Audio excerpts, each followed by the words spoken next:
Labdien, labdien! Šodien es jums pastāstīšu kādu stāstu par ģimeni, kura devās uz mežu un pagatavoja paši sev adventas vainagu. Iekārtojies labi un klausies stāstu. Mamma palīdzēja Annai un Kārlim uzvilkt siltās jakas un cepures. Šodien bija īpaša diena. Viņi dosies mežā meklēt čiekurus adventas vainagam. Turot groziņas rokās, ģimene devās uz mežu. Ceļš uz mežu bija kluss un balts. Sniegs čikstēja zem kājām. Vai atradīsim daudz čiekuru?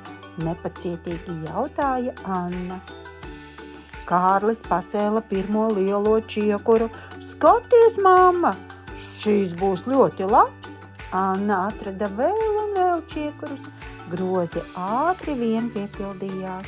Mamma teica, šie čiekuri mums palīdzēs izveidot adventas vainagu.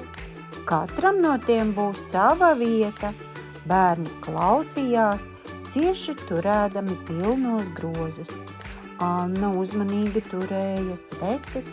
Kārlis pārjautāja, kāpēc sveces ir tik dažādās krāsās?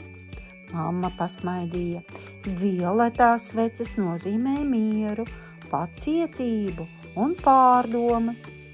Rozā svece atgādina par prieku. Uz galda bija čiekura kaudze, zaļas skujas un krāsainas filca bumbiņas. No visa šīm mēs izveidosim mūsu īpašo adventas vainagu, mamma sacīja. Bērni uzmanīgi lika čiekurus apkārt skujām. Es gribu, lai man čiekurs būtu, te priecīgi noteica Kārlis. Anna pielika apelsīna ripiņu. Tagad smaržos pēc Ziemassvētkiem. Mamma uzlika sveces vainagu vidū. Drīz iesāksies advente, viņa teica. Bērni skatījās uz vainagu ar klusu prieku. Mamma aizdedza pirmo violeto sveci. Gaismiņa bija silta un mierīga. Ar šo sveci sākās gaidīšanas laiks, viņa čukstēja.